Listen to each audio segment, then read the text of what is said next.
4.19 혁명 대학생 토론대회에 참석해 주신 여러분 진심으로 반갑습니다. 오늘 행사의 진행을 맡은 서경석입니다.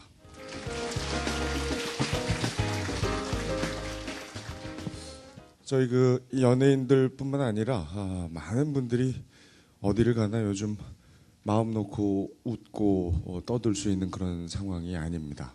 실제로 많은 행사 방송들이 취소되고 있고 국민들이 한 마음으로 이번 안타까운 사건의 그 희생자분들 그리고 가족들에게 진심으로 애도의 뜻을 표하고 있는 상황인데요.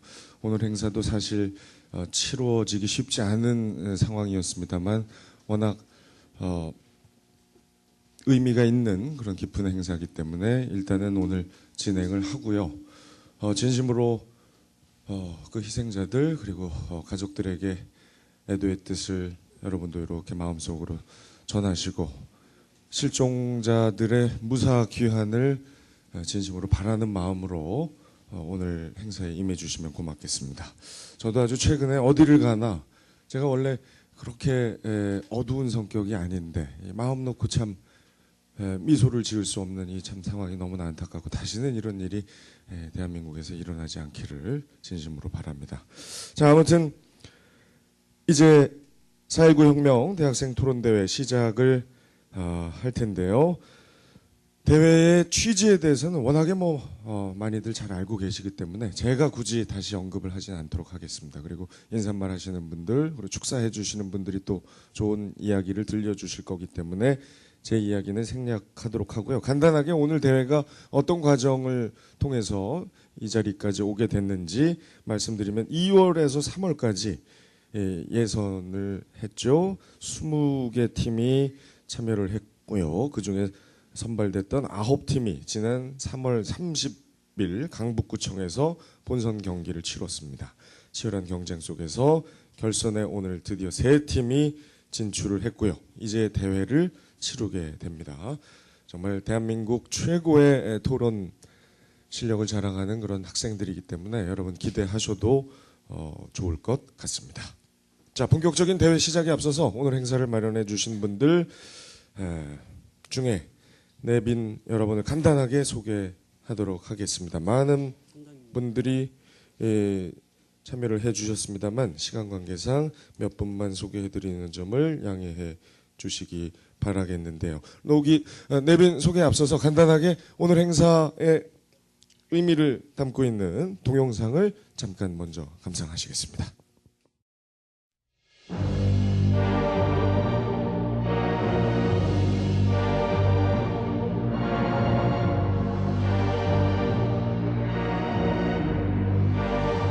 (1945년) 35년 동안의 일제의 억압과 질곡에서 벗어난 우리 민족은 광복의 기쁨을 누리기도 전에 강대국들에 의해 남북 분단의 아픔을 겪었다. 1948년 8월 15일 남한만의 단독 선거로 대한민국 정부가 수립되었으나 2년도 채 되지 않은 1950년 우리 민족 최대의 비극인 동족상잔의 피비린내 나는 6.25 전쟁을 겪어야 했으며 3년에 걸친 전쟁으로 우리 국토는 완전히 폐허가 되고 말았다.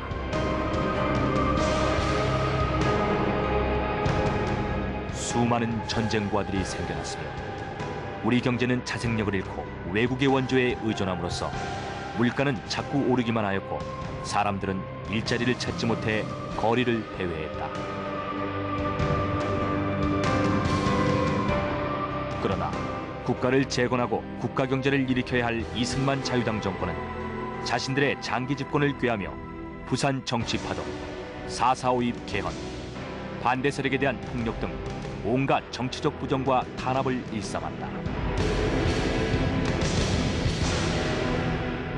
이승만 정부에 실망한 국민들이 1956년 민의원 선거에서 야당인 민주당에게 압도적인 지지를 보내게 되자 이에 불안해진 자유당은 1960년 3월 15일에 있을 정부통령 선거를 대비해 선거 1년 전부터 대대적인 부정선거를 획책했다.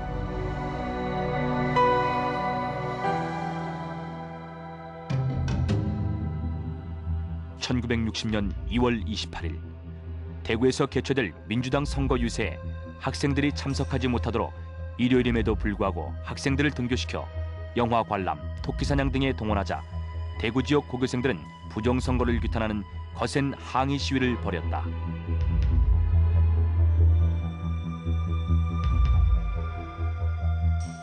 2.28 대구학생의거는 불의와 부정선거에 대한 최초의 항거로 4.19 혁명의 시발점이 되었다.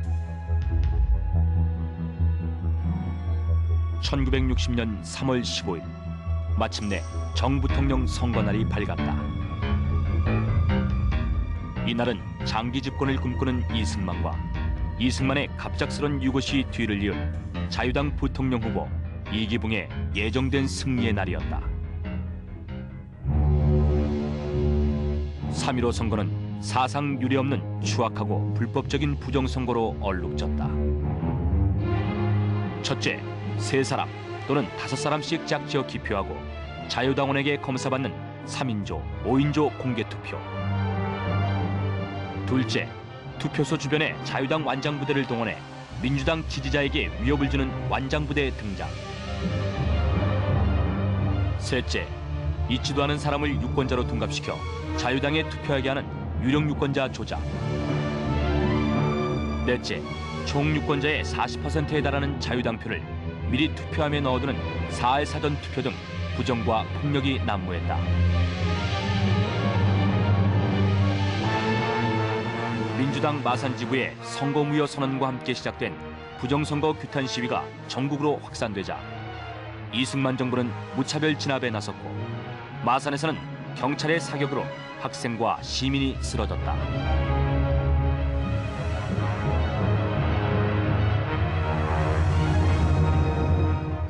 무고한 시민과 학생의 죽음을 공산당의 책동으로 무마하려고 애쓰던 이 무렵 마산시 중앙부두 앞바다에 눈에 최루탄이 박힌 소년의 시체 한 구가 떠올랐다. 3월 15일 부정선거 항의 시위에 참가했던 김주열 군이 실종 20여일 만에 참혹한 시체로 발견된 것이다.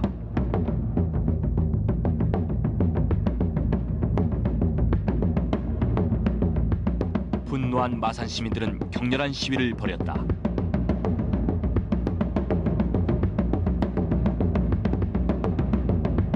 그러나 이승만 정권은 진실 규명은 외면한 채 무고한 시민들을 연행, 고문하였고 이에 자유당의 만행을 규탄하는 시위가 전국에서 일어났다.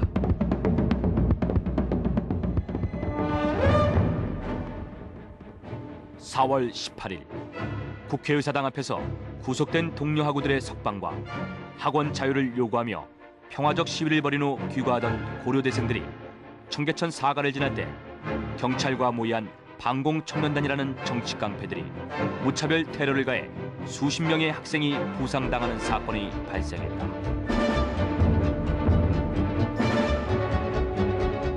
학생들의 평화적 시위마저 폭력으로 진압한 정권에 대해 국민들의 분노가 마침내 폭발했다. 고대생 피습 사건을 계기로 자유당 정권은 걷잡을 수 없는 국민의 저항에 직면하게 된다.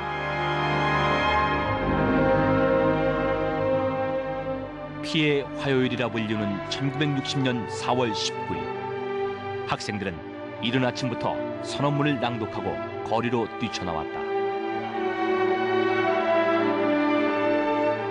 국회의사당에 모인 학생 시위대열은 경무대 방향으로 치닫기 시작했다.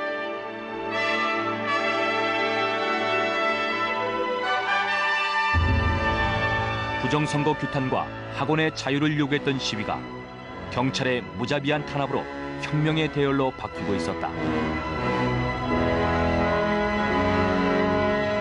젊은 학생들은 전우가와 애국가를 부르며 앞으로 달려나갔다. 시민들도 학생들의 대열에 합류했고 서울 시내는 온통 민주를 외치는 시위 대열로 뒤덮였다. 이 무렵 시위대의 숫자는 이미 10만 명을 넘고 있었다. 경무대로 향하는 학생들과 이를 저지하려는 경찰과의 공방은 치열했다.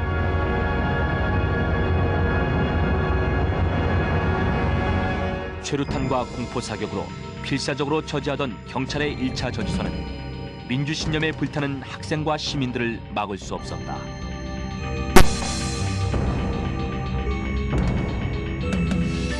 시위대는 경찰의 최후 저지선인 경무대를 향해 달려갔다.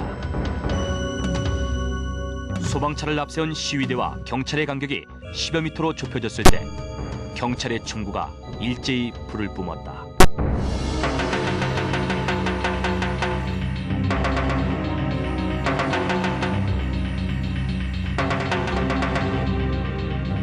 경무대 사격을 시작으로 서울 시내 곳곳에서 시위대를 향해 무차별 사격이 가해져 꽃다운 젊은 학생과 시민들이 수없이 희생되었다.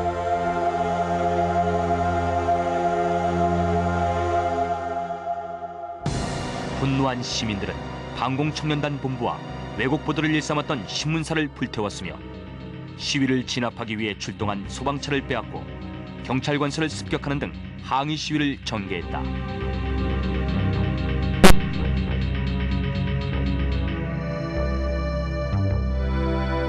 혁명의 불길이 걷잡을 수 없이 번져가자 자유당 정권은 계엄령을 선포하며 사건 무마에 온 힘을 기울였지만 민심은 보다 근본적인 개혁을 요구하고 있었다.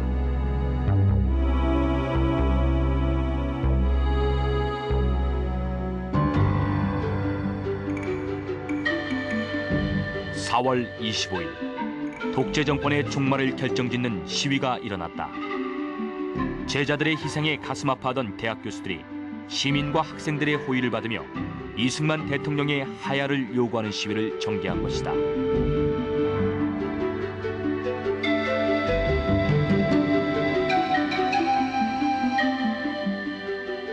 온 국민이 걸기했다. 부산과 마산에서는 할머니, 할아버지, 노동자, 농민, 구두닦이까지 민주를 향한 외침에 참가했다.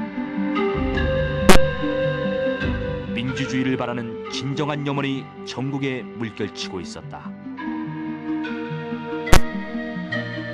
4.19 혁명의 승리는 희생을 아끼지 않은 이 땅의 모든 이들이 붉은 선열 위에서 꽃망울을 터뜨린 소중한 산물이었다.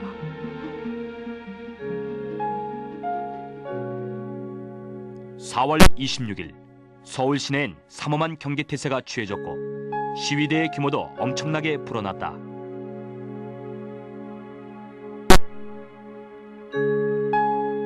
교수단 시위 이후 국민들의 요구는 이승만의 하야로 모아졌다. 4.19 혁명 때 경찰의 발포로 친구를 잃은 초등학교 학생들도 어깨동무를 하고 시위에 참여했다. 경무대를 지키던 계엄군은 실탄을 장전한 상태였지만 처음부터 엄정 중립의 입장을 지키던 군은 더 이상 국민의 희생을 원하지 않았다. 사태 수습이 불가능함을 알아차린 이승만 대통령은 마침내 하야 성명을 발표했다. 첫째는 국민이 원하면 대통령직을 사임할 것이며 마침내 불의에 항거한 민주이념이 승리한 것이다.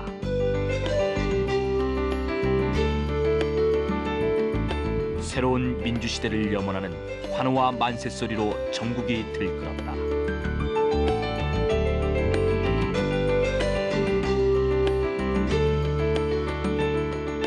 이승만 대통령은 이화장으로 거처를 옮겼다가 부통령 이기붕 일가가 스스로 목숨을 끊자 미국으로 망명하였다. 이승만의 하야 후 허정 내각 수반이 과도 정부를 이끌었고 학생들은 파괴된 질서를 회복하는 데 힘썼다. 그리하여 1960년 8월 의원 내각제의 장면 내각이 새롭게 출범하게 되었다.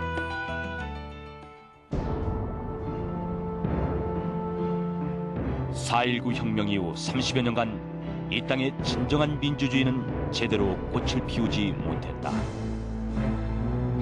오랫동안 의거로 불리우던 4.19 혁명에 대한 평가도 김영삼 정부가 들어선 1993년에야 비로소 그 의의와 정신이 재조명되어 정당한 역사적 평가를 받게 되었으며 그동안 공원묘지로서 서울시에서 관리오던 4.19 묘지도 성역화 사업을 거쳐 1995년 4월 19일 국립묘지로 승격함으로써 이제는 명실공히 우리나라 민주이념의 최고 성지로서 자리매김하였으며 1997년 4월 19일 최신 기법의 전시실 기능을 갖춘 4.19 혁명 기념관을 개관함에 따라 이제 국립 4.19 묘지는 민족자전의 통일국가의 정신적 가치인 자유, 민주, 정의의 이념을 실현하는 산교육장으로서 그 역할을 다하고 있다.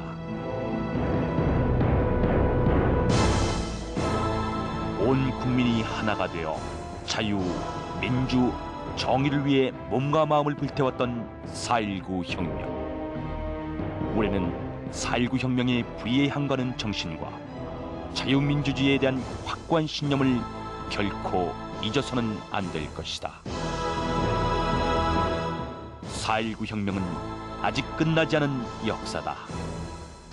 우리 모두 4월의 넋들이 외쳤던 애국 충정과 민주이념의 참뜻을 가슴속에 새겨 조국의 진정한 민주국가 발전에 이바지할 때 비로소 4.19 혁명의 자랑스러운 역사는 완성될 것이다.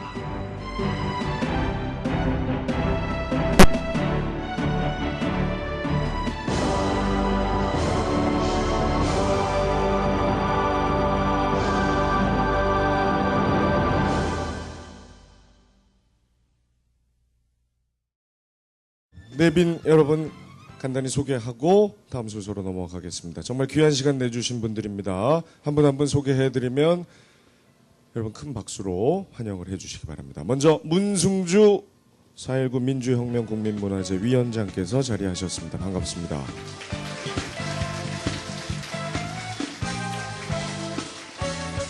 네, 그리고 박겸수 강북구청장께서도 오셨습니다. 고맙습니다. 네, 그리고 정중섭 4.19 혁명 희생자 유족 회장께서도 자리를 하셨다가 잠깐 비우셔서 잠시 후에 소개하고요. 이기택 4.19 혁명 공로자 회장님 대신해서 신광성 부회장께서 역시 자리하셨는데 잠깐 자리를 비우셨습니다. 자, 이 외에도 4.19 단체 회원분들께서 많이 참석을 해주셨거든요. 객석에 자리하셨는데 이분들께 환영의 박수를 좀 부탁드리겠습니다. 고맙습니다.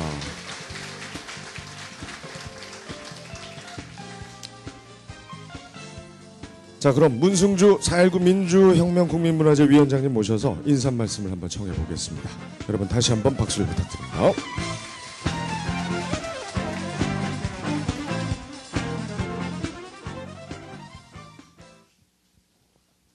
여러분 안녕하십니까? 오늘 4.19 혁명 국민문화재 대학생 토론회에 이렇게 많이 참석해 주셔서 대단히 감사합니다. 저는 4.19 혁명 국민문화재 위원장 문승주입니다. 4.19 혁명 국민문화재 2014 전국 대학생 토론 대회를 개최하게 된 것을 매우 기쁘게 생각합니다.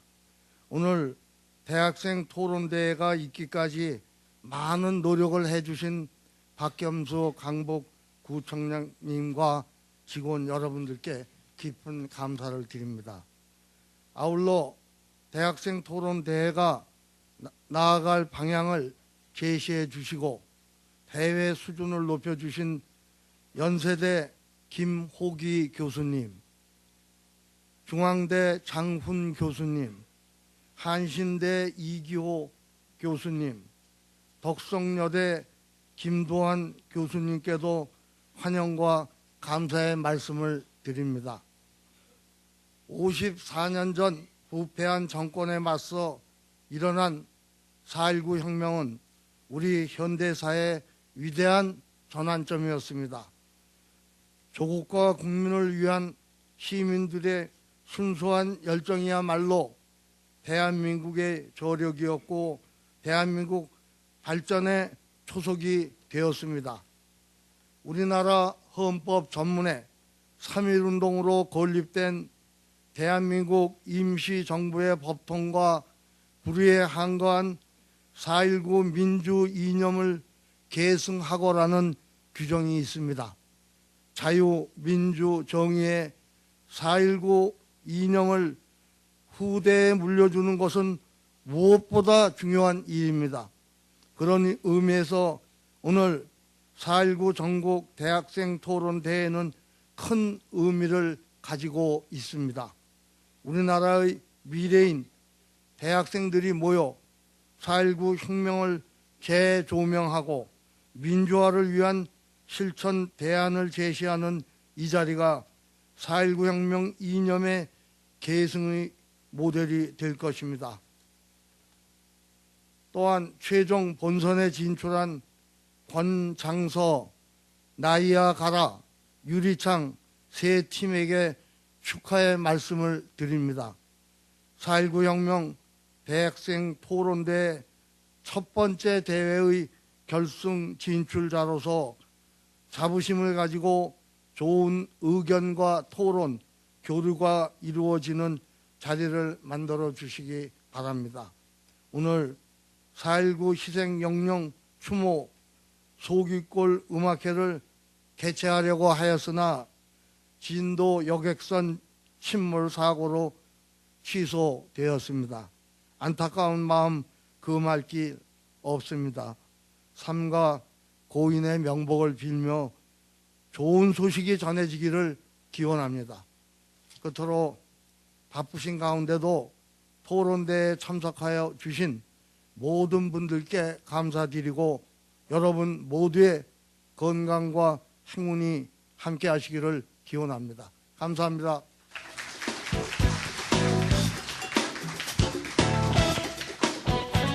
네, 위원장님 인사 말씀 고맙습니다. 아주 의미 있는 행사 마련해 주셔서 감사드리고, 자, 오늘 행사 치르는데 많은 도움 주신 강북구청장님 모셔서 축사를 들어보도록 하겠습니다. 여러분 박수 부탁드립니다.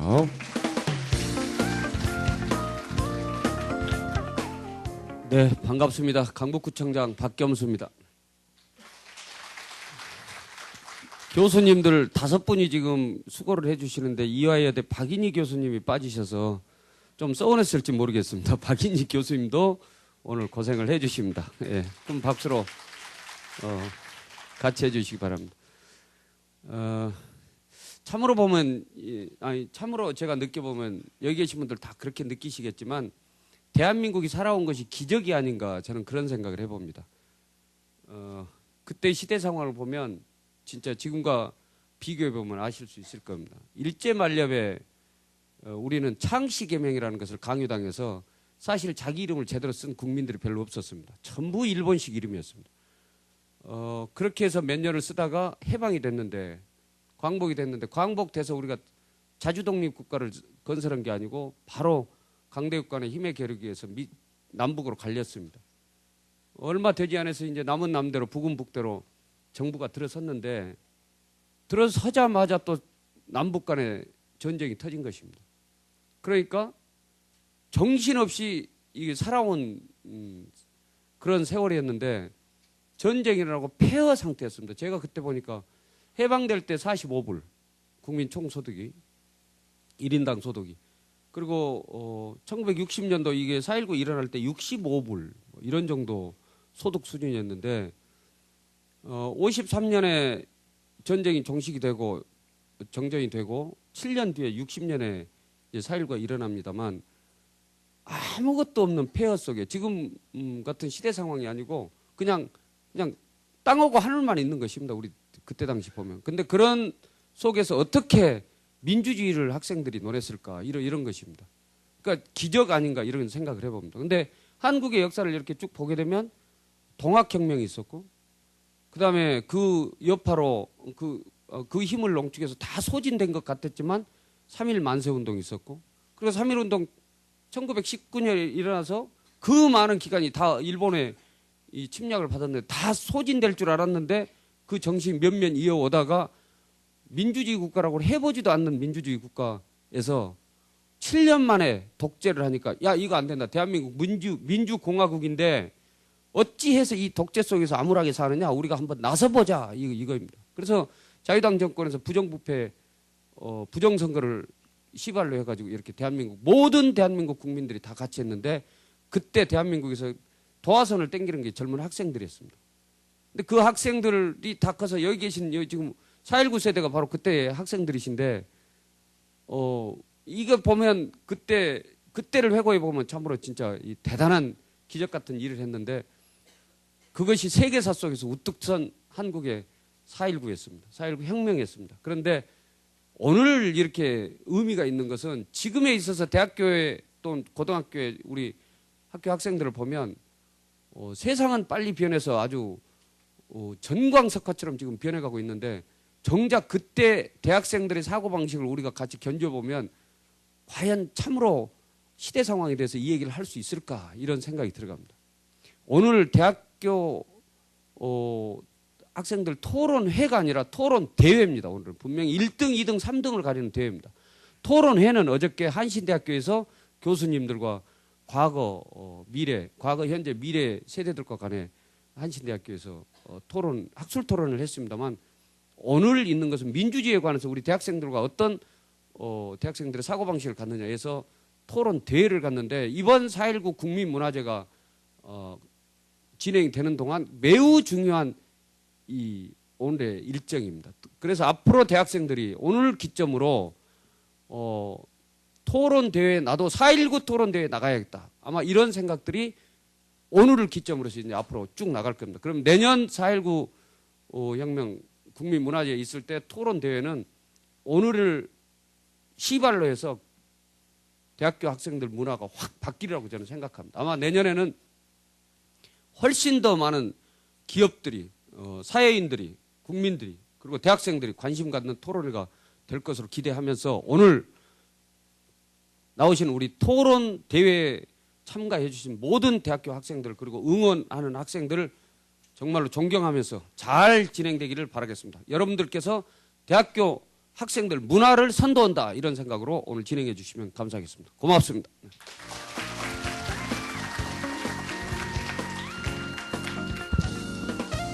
네, 구청장님의 축사였습니다.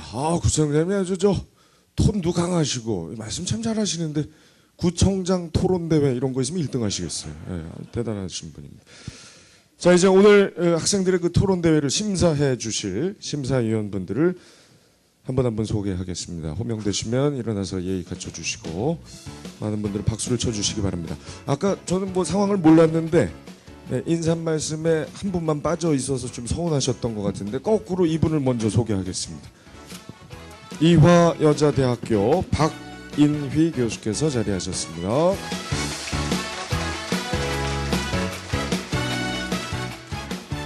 오늘 토론대회가 펼쳐지고 있는 덕성여자대학교의 김두환 교수이십니다. 한신대학교 대학원의 이기호 교수님 반갑습니다. 중앙대학교의 장훈 교수께서도 자리하셨습니다. 마지막으로 연세대학교 김효기 교수님이십니다.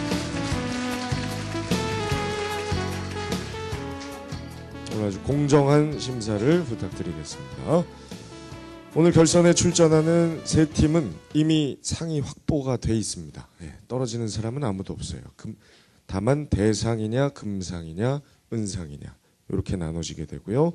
참고로 대상 수상팀에게는 강북구청장 상장 및 300만 원의 상금, 금상 수상팀 4.19 혁명 국민문화재위원장 상장 그리고 상금 150만 원, 은상은 역시 같은 상장에 상금 100만 원이 수여됩니다. 동반하신 우리 응원하는 학생 여러분 마음속으로 각 팀을 응원해 주시기 바랍니다. 크게 2개 섹션으로 나눠지는데 첫 번째는 프리젠테이션 및 질의응답 세 팀이 번갈아 가면서 하게 돼 있고요. 두 번째 섹션 4.19 혁명의 현대적의 우리나라 민주화 걸림돌 및 해결 방안이라는 2개의 주제를 가지고 난상 토론하도록 하겠습니다. 자, 그럼 오늘 결선에 오른 세 팀을 간단하게 소개할 테니까 박수로 일단 전체적으로 환영을 해주시기 바랍니다. 연세대학교 권장서, 원광대학교 나이아가라, 서울대학교 유리창 세 팀입니다. 반갑습니다.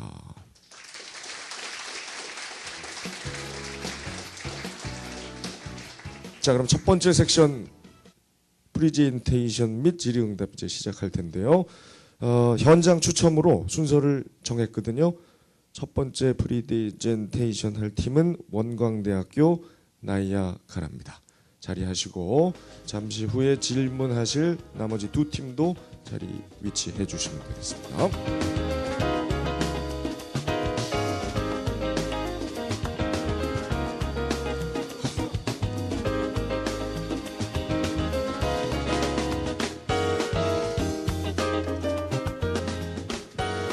자, 첫 번째 발표를 준비하고 있는데요. 이 첫 번째 섹션은 팀별로 10분간 먼저 프리젠테이션 하고요. 끝이 나면 나머지 두 팀이 질문하고 답하는 시간 역시 한 10분. 이렇게 한 팀당 20분씩 총 1시간 동안 진행되겠습니다. 자, 나이아가라 준비한 발표 시작해 주십시오.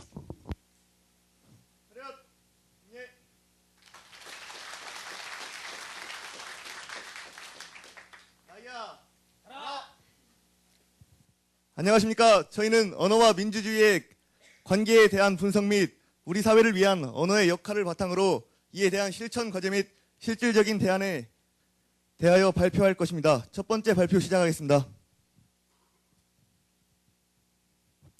예, 우선 개요입니다. 현상에 대한 4가지 의문, 그리고 현대 언어 체계와 갈등, 그리고 현대 언어 문화 계몽 대안으로 이루어져 있습니다. 저희는 우리나라 대한민국 민주주의를 생각하기 위해 먼저 우리는 어떠한지 먼저 살펴보았습니다. 우리 대학생들 지금 어떠합니까? 변질된 선후배 관계, 각종 금지 조항, 집합, 얼차려 등은 어느 과, 어느 대학, 어느 지역, 어느 성별의 문제도 아닙니다. 대한민국 헌법은 자유민주적 질서, 자율과 조화, 신체의 자유를 보장하는데 그렇다면 우리 대학생들 대한민국 국민이 아니었던 건지 또한 대학교가 우리가 모르는 사이에 취해법권이 됐던 건지 궁금해지는 대목입니다. 조직과 위계하면 가장 먼저 떠오르는 조직이 있습니다. 바로 우리나라의 안보를 책임지는 군대입니다. 그러나 대학은 자신의 꿈을 위한 곳, 자기 개발을 위한 곳으로서 군대가 아닙니다. 우리는 군대를 국가 안보라는 절대 불가침 가치를 위해 그들의 위계를 용인하고 있지만 다시 말씀드리지만 군대와 대학, 사회는 그 조직의 목적, 수단, 방향이 전혀 다릅니다. 그럼에도 불구하고 대학 문화가 어느 세부터인가 위계와 서열로 인해 지배당하는 점에서 저희는 의문을 품고 이것이 어디서 왔을지 알아보았습니다. 이 권위주의의 비난의 화살을 가장 먼저 가장 많이 맞는 게 전통이라는 이름입니다. 하지만 우리 조상들 정말 그것뿐이었을까요? 화면에 보이는 두 인물은 조선 선조기 희대의 명신들입니다. 바로 백사 이양복과 한음 이덕형인데요. 우리 국민에게 있어 남녀노소 누구나 백사와 한음을 모르더라도 오성과 한음이라면 반드시 들어보게 됩니다. 우리 국민에게 있어 훌륭한 친구의 상징적인 존재로 있는 위인들입니다. 막역한 친구 오성과 한음. 그러나 실제로는 이양복이 이덕형이 5살 연상으로서 지금에는 위계가 있는 고하가 있는 선후배 관계가 될 것입니다. 우리 국민은 이러한 자유로운 인간관계를 모범으로 여기면서 동시에 타인을 만나자마자 위계와 서열로 인해 줄세우기를 하는 이중적인 모습을 보입니다. 약관의 나이 20살에 치르는 전통 관례를 통해 우리 선조들은 성인으로서 인정받았고 한번 전통 관례를 치른 후에는 맞절을 받고 헤라체에서 하계체로 높임받는 등 인격체로 대우받았습니다. 우리가 핑계대는 전통은 사실 우리 선조들에게 있어 예법이란 양방향 소통이었습니다. 아래에서 위로 해주는 대우만큼 윗사람이 아랫사람에게 해주는 존중도 매우 중요하게 여겨졌던 것입니다. 혹자는 말합니다. 권위주의는 그래도 아직 필요해. 저희는 그래서 물었습니다. 과연 오늘과 내일의 우리에게 권위주의, 수직적 위계가 필요한가? 대한상공회의소가 직장인 500명을 대상으로 물었습니다. 창의적이라고 널리 알려진 구글의 기업 문화가 100점이라고 할 때 자사의 점수를 평해 주십시오. 그 결과 인류 대기업조차 60점대에 머물고 생산성이 낮고 규모가 작은 중소기업으로 갈수록 그 점수는 더욱더 떨어졌습니다. 어째서 이렇게 낮은 점수인지 물었습니다. 가장 큰 대답, 의사소통, 상명하복, 불통이었습니다. 그 탓에 직장인들 대부분 상사나 선배와 갈등을 겪고 의사소통에 어려움 느끼고 있었습니다. 권위주의는 대학부터 사회까지 우리나라 민주주의 발전을 해치고 있습니다. 권력이 편중된 사회에서는 기회평등이 불가능하고 또한 높은 이의 인격과 낮은 이의 인격을 비교했을 때 낮은 이의 인격이 마치 높은 이의 그것보다 가치가 떨어지는 것처럼 느껴집니다. 이러한 권위주의를 나타내는 대표적인 용어가 하나 있습니다. 바로 다나카체입니다. 어떤 수직적 권위적 조직에서는 이런 다나카와 같은 언어 조항이 관습적인 형태로 자주 나타납니다. 그렇게 된 이유는 이들이 느낀 언어의 힘 때문인데요. 여기서 간단한 예를 하나 보여드리겠습니다. 야, 장난하냐? 빨리빨리 하라고. 시간 없다. 이처럼 명령문과 헤라체의 말투는 낮은 이를 주눅들게 만들고 또한 위협받게 만듭니다. 다나카체는 일종의 로고크라시, 즉 데모크라시가 데모에 의한 데모스에 의한 크라시이듯 로고, 즉 기호와 문자에 의한 권력과 통치를 일컫습니다. 많은 학자들이 권력과 언어가 밀접하고 직접적인 관계를 맺고 있다는 통찰을 내놓았습니다. 하지만 여전히 궁금합니다. 눈에 보이지도 않는 고작 언어 따위가 어떻게 권력을 행사하는가? 다른 심각한 주제가 더 많지 않을까? 세계적인 사회학자 브루디에는 말했습니다. 눈에 보이지 않는 비가시적인 관습적인 상징 폭력은 눈에 보이는 가시적인 폭력보다 그 폭력성이 인식되지도 않기 때문에 더욱 심각하다고 말했습니다. 즉 언어는 권력의 2차원을 좌우하고 있습니다. 우리는 흔히 그분 너무 어려워서 차마 내 요구사항 말도 하지 못해봤다 라고 합니다. 그 말인즉슨 자기 스스로 자기 의견을 검열해버리는 현상에 이르는 것입니다. 우리는 제도화를 말할 때 늘 성문화된 법에 대해서만 생각했습니다. 하지만 이제는 더 넓은 의미의 제도화, 구성원의 관습과 의식을 포함한 제도화를 고려해야 할 때입니다.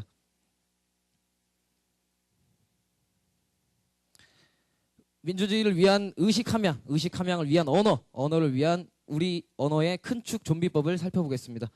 현대 언어는 기존 6개 좀비법에서 많은 부분이 퇴화되고 변질되고 변형되었습니다. 상하 구분이 극단적으로 표현되며 그에 따라서 위계와 차별은 더욱 발생하고 다시 그것은 사회적인 비용으로 발생합니다. 조사 결과 많은 우리 국민들, 특히 서비스업 종사자들은 잘못된 언어 문화로 인해 경무를 호소하고 있습니다. 이에 따라 선진 기업들, 외국계, 국내계 가리지 않고 호칭을 바꾸는 방식으로 언어 문화 개선 의지를 보이고 있습니다. 현대 언어 문화의 문제점은 그 과장과 왜곡에 있습니다. 높임말은 문법에도 맞지 않는 수준으로 치닫고 있고 낮추는 말은 반대로 야, 너 뭐뭐 해라 라는 원래 보통 매우 낮추는 말조차 무분별하게 사용되고 있는 실정입니다. 이에 따라 저희는 이 언어가 불러오는 유사 신분 사회의 악순환을 먼저 끊어야 한다는 결론에 도달하였습니다.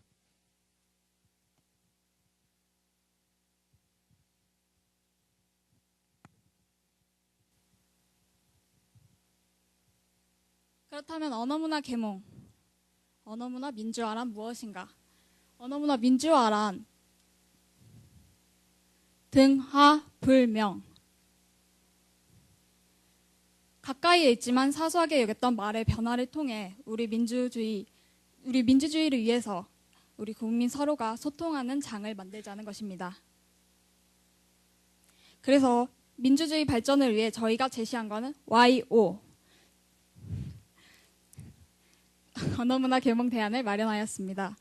YO, 요 운동은 즉 첫 번째 세 가지 의미를 가지고 있습니다. 첫 번째, 해요체의 활성화. 두 번째, 영앤올드로서 세대 간, 계층 간 소통을 초월한 언어문화 계몽. 그 다음 마지막으로 세 번째, 영어권에서 상대방을 친근하게 부르는 말로써 발언의 자유를 의미합니다. 언어문화 계몽을 위한 대안 아주 간단합니다. 헤라체를 배격하고 헤어체를 활성화하자는 것입니다. 예를 들어서 우리는 어째서 언어문화 계몽이 필요한지, 어떻게 하면 언어적으로 민주적인 발언을 할 수 있는 건지 교육하자는 것입니다. 언어문화 계몽을 통한 기대효과 아주 굉장합니다. 첫 번째, 의사소통의 자유를 보장함으로써 근로자들은 자유로운 의사소통을 할 수 있기 때문에 내부적으로 근로의욕을 고취시킬 수 있고 자연스럽게 기업은 생산성을 증대시킬 수 있습니다. 우리말의 반말은 반대를 말하는 것이 아닙니다.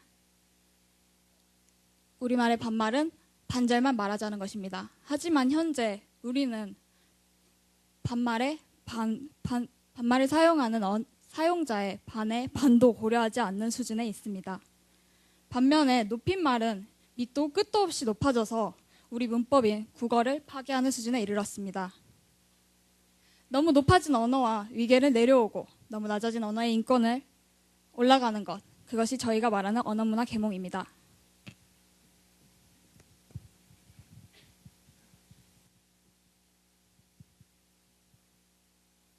세계적인 철학자 비트겐슈타인은 말했습니다. 나의 언어의 한계는 나의 세계의 한계를 의미한다. 너의 언어의 한계는 너의 세계의 한계를 의미한다.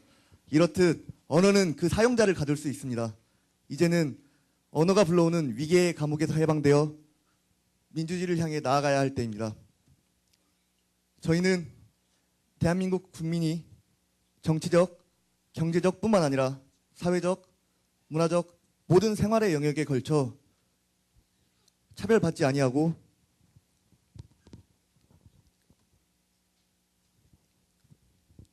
국민 모두가 존중받아야 된다고 생각합니다.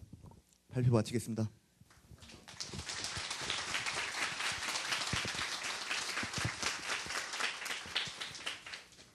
네, 나이아가라 팀 아주 수고하셨습니다. 딱 10분을 알차게 정확하게 다 쓰셨어요. 저도 보면서 뭐 여러 가지 생각이 드네요. 요즘 저는 요자 쓰면 안 되거든요. 아, 그렇습니까? 예. 자, 그러면 우리 두 팀의 질문 그리고 답하는 시간 가져보도록 하겠습니다. 질문 있으시면 그 피켓을 들어주세요. 네, 유리창. 권위주의를 타파하자는 그런 나이아가라 조의 그런 해결 방안에 대해서는 동감하는 바입니다. 하지만 그 해결 방법으로서 언어 문화 계몽이라는 그 해결 방법 자체가 오히려 권위주의적이지 않을까 생각하는 바입니다. 계몽이라는 건 무엇입니까? 목매한 자를 깨운다는 것입니다. 그 해결 방안은 두 가지를 전제하고 있습니다. 우리 사회는 첫 번째 전제, 우리 사회는 소수에 끼어있는 지식인들과 목매한 대중들로 이루어져 있다. 두 번째 전제, 그리고 이 깨어있는 지식인들의 믿음이 진리다. 지금 나이아가라 조의 가장 믿음은 해요체가 바람직한, 어쩌면 유일하게 바람직한 그런 어투로 지금 상정하고 있으신데, 그럼 나이아가라 조께서는 이러한 자신의 정책이 어쩌면 권위주의적일 수도 있다는 생각은 안 해보셨습니까? 네, 저희가 해오체를 말씀드린 것은 사실 저희는 6가지 좀비법을 전부 다 사용하는 것이 옳다고 생각합니다. 하지만 정책이라는 것은 현실성과 경제적인 사회적인 비용을 고려를 해야 되는데 전부 다 퇴화되어가는 6가지를 전부 다 한꺼번에 살리자는 것은 현실적으로 맞지 않는 대안이고 지금 기준 자체를 저희가 해오체로 설정함으로써 그 안에서 유연함을 발휘하자는 내용입니다. 네, 권장서 질문하세요. 예, 기본적으로 나이아가라 팀에서 전제하고 있는 상황은 현재 대한민국에서 위계적인 언어가 굉장히 확산돼 있고 만연해 있다인데, 제가 경험하기로 그리고 제가 알고 있기로 대학에서든 사회에서든 위계적인 상황이 있는 경우는 굉장히 특수하기 때문에, 그렇기 때문에 또 뉴스에 나오는 것이라 생각을 하거든요. 예시로 들으셨던 건 역시 은행이라던가 대학 중에서도 특히 뭐 체육학과, 음악학과와 같은 한정적인 편협한 예시를 들으신 걸로 제가 이해를 하고 있는데, 어떻게 이 사회 전반에 있는 이 위계적인 게 강하다라고 증명하실 수 있는지 의견이 궁금합니다.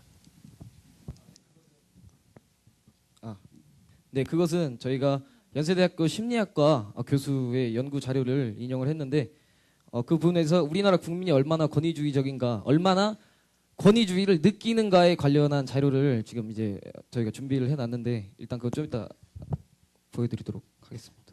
예, 이어서 바로 질문하겠습니다. 그것은 권위주의를 느끼고 있는 것이라는 증명 자료이지 현재 권위적인 언어 사용 체계가 만연해 있다는 증거 자료는 아니라고 생각하는데 어떻게 생각하시는지요?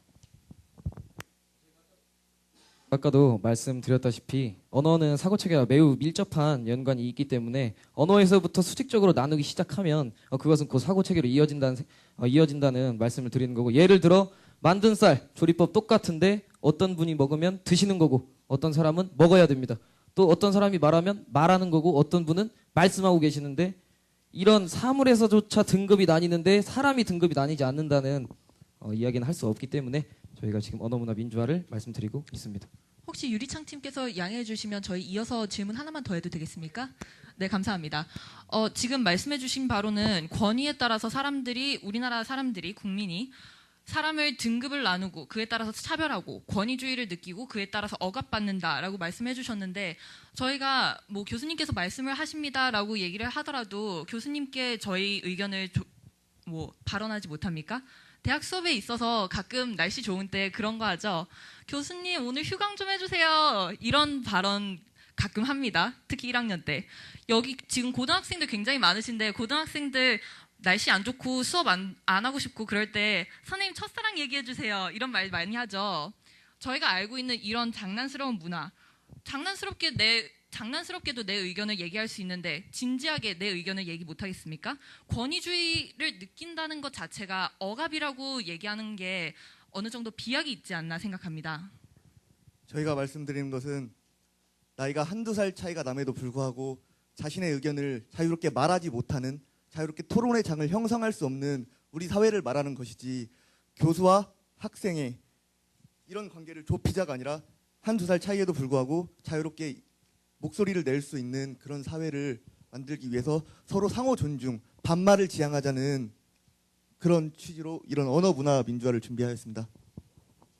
그러니까 지금 권장서에 계속되는 질문의 요지는 일부의 이야기를 전체인 것처럼 지금 얘기하고 있지 않는가, 그것에 대한 증명을 해줄 수 있느냐, 얼마나 그렇게 지금 그런 문화들이 대학가 그리고 또 여러 곳에 만연해 있는지를 좀 얘기해 달라, 그런 것 같아요.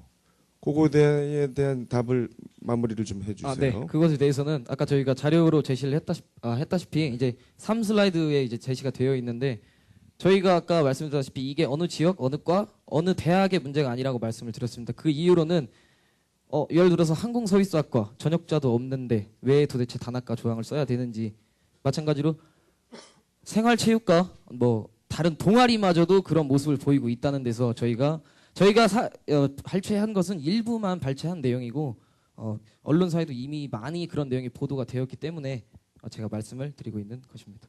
알겠습니다. 다음 질문 가겠습니다. 자, 우리 유리창. 계속 제기되고 있는 문제는 바로 상황이 먼저인가 언어가 먼저인가의 문제인 것 같습니다. 그래서 만약에 진짜 나이아가라 팀이 얘기하는 대로 언어가 바뀌면 상황이 바뀐다고 가정을 해봅시다.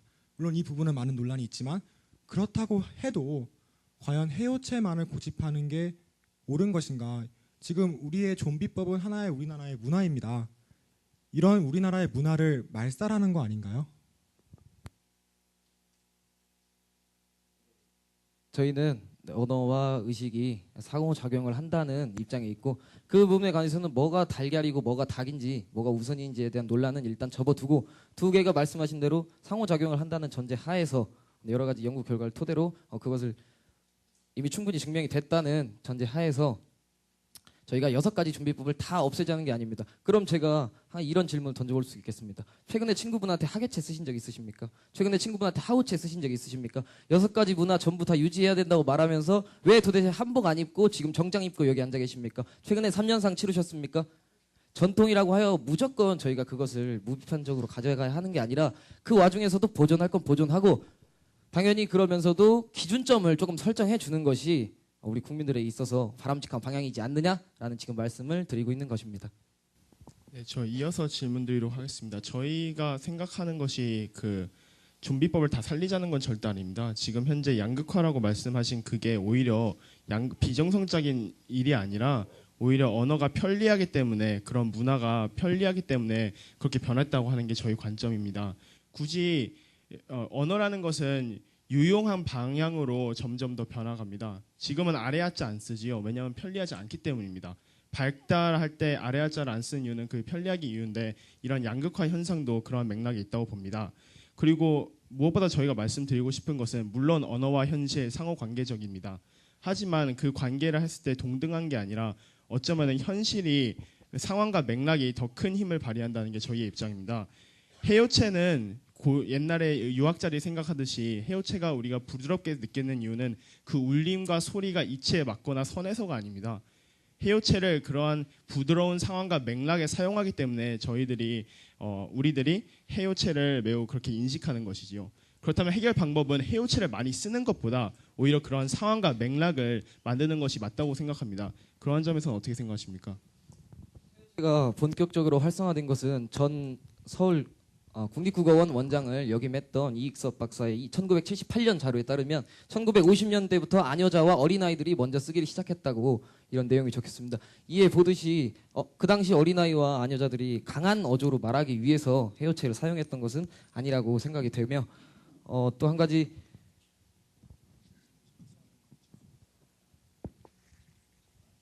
자, 시간이 이제 얼마 없어서 네, 앞선 질문 다시 한 번만 여쭤봐도 되겠습니까?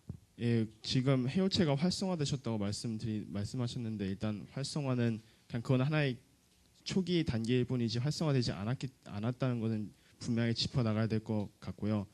무엇보다도 저희가 질문 드리는 것은 해요체라는 것은 그 말 자체가 부드럽기 때문인 게 아니라 상황과 맥락이 부드러운 상황에서 사용되기 때문에 그게 그렇게 인식되는 것입니다. 그러면 근본적인 방법은 그런 언어를 많이 사용하는 것보다 오히려 그런 상황과 맥락을 조성하는 게 그곳에 있지 않나 생각됩니다.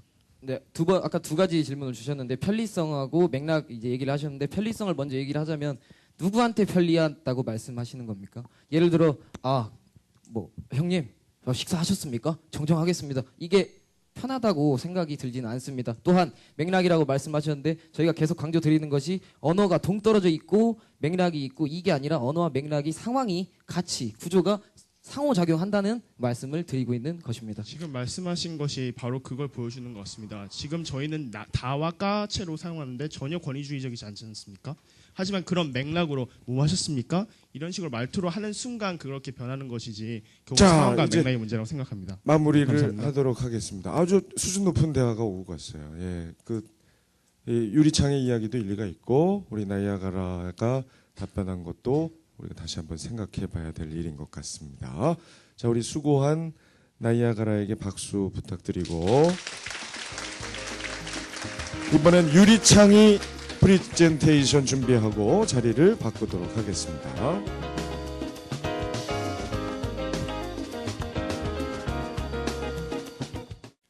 예, 안녕하세요. IT와 경영을 접목해서 정치 문제를 해결하기 위해 이 자리에 온 유리창 팀의 발표자 정윤재입니다.